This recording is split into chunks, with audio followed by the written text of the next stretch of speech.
हरे कृष्ण राधे राधे गौर हरि हरि बोल। जय गोविंद जय राधा रानी राधे राधे।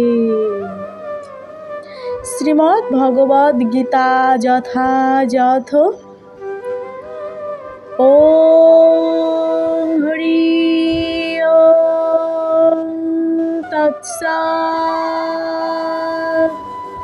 ओम नमो भगवते वासुदेवाय। ओम नमो भगवते वासुदेवाय। ओम नमो भगवते वासुदेवाय। अखंड मंडलाकारं व्यक्तं येन चराचरं तत्पदं दस्मितं येन तस्मै श्री गुरुवे नमः। गुरु ब्रह्मा गुरु विष्णु गुरुरेव महेश्वर गुरुरेव परमो ब्रह्म तस्मै श्री गुरुवे नमः। हे कृष्ण करुणा सिंधु दीनबंधु जगतपते गोपेश गोपिका कांत राधाकांत नमस्तुते। तप्त कांचन गौरांगी राधे वृंदावनेश्वरी वृषभानुसुते देवी प्रणमामि हरिप्रिये।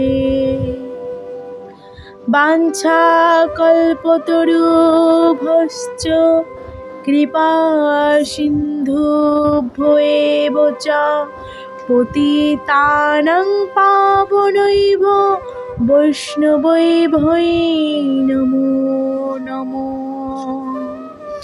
श्री कृष्ण चैतन्य प्रभु नित्यानंद श्री अद्वैत गदाधर शिवासादि गौर भक्तबिंद। हरे कृष्ण कृष्ण कृष्ण हरे हरे हरे राम राम राम हरे हरे।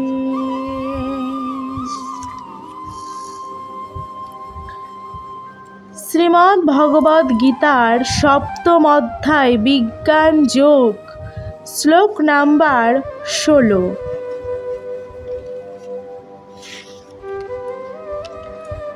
चतुर्विधा भजन्ते मां जनां सुकृतिन अर्जुन आर्तो जिज्ञासुर्थार्थी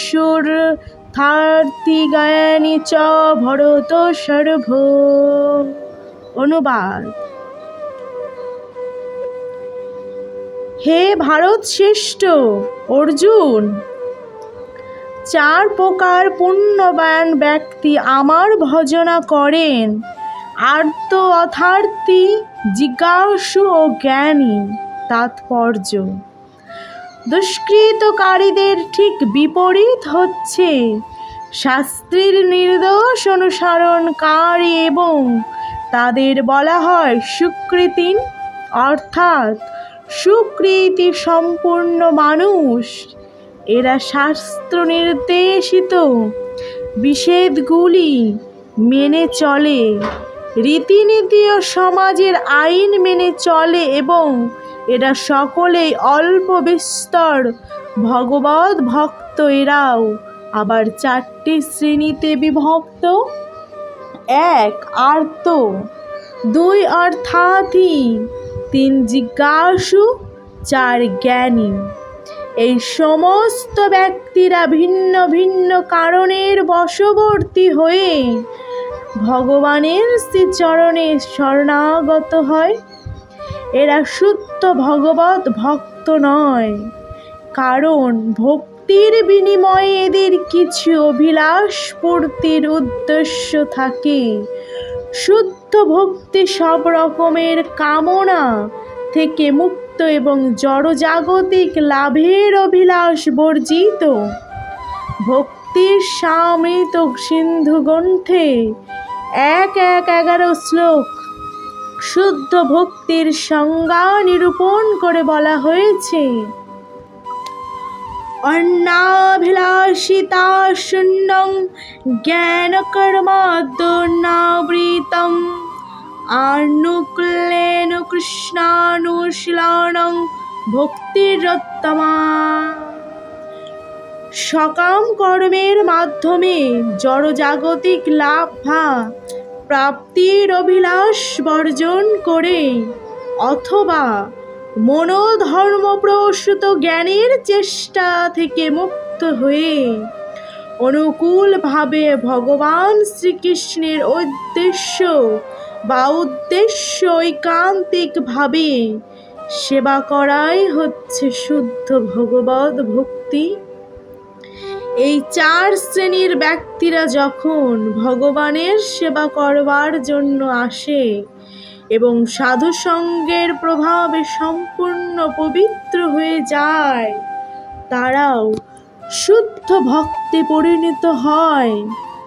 দুষ্কৃতকারীদের পক্ষে ভগবত ভক্তি করা খুবই কঠিন, কারণ তারা অত্যন্ত স্বার্থপর, অসংযত, পারমার্থমিক, উদ্দেশ্যহীন।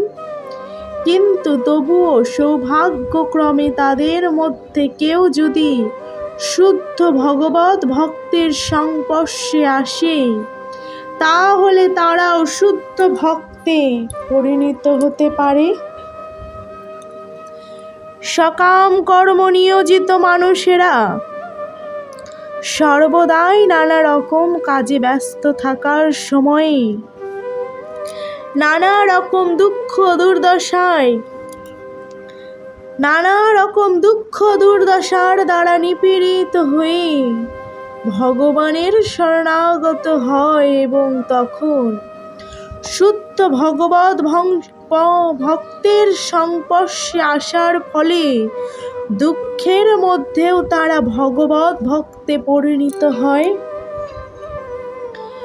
নৈরাশ্যের ফলেও অনেকে সাধুসঙ্গ করে এবং তার প্রভাবে ভগবানের বিষয়ে জানতে আগ্রহী বা জিজ্ঞাসু হয়।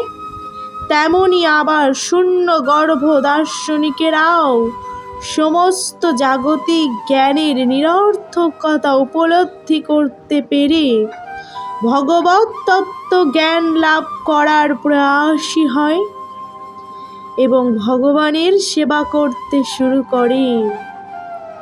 তার ফলে নির্বিশেষ ব্রহ্ম এবং ভগবানের আংশিক প্রকাশ পরমাত্মা স্তর অতিক্রম করে পরমেশ্বর ভগবান অথবা তার শুদ্ধ ভক্তের কৃপায় ভগবানের সর্বশেষ রূপের জ্ঞান লাভ করে।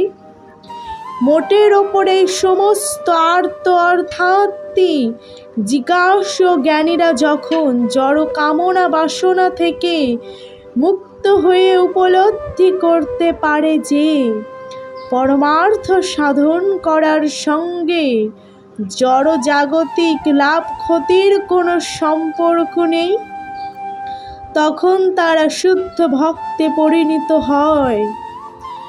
পরম শুদ্ধ ভক্তির স্তরে উন্নতি না হওয়া পর্যন্ত ভগবৎ সেবায় নিয়োজিত ভক্ত সকাম কর্মের দ্বারা দূষিত থাকে, জড়জাগতিক জ্ঞানের অন্বেষণ করতে থাকে।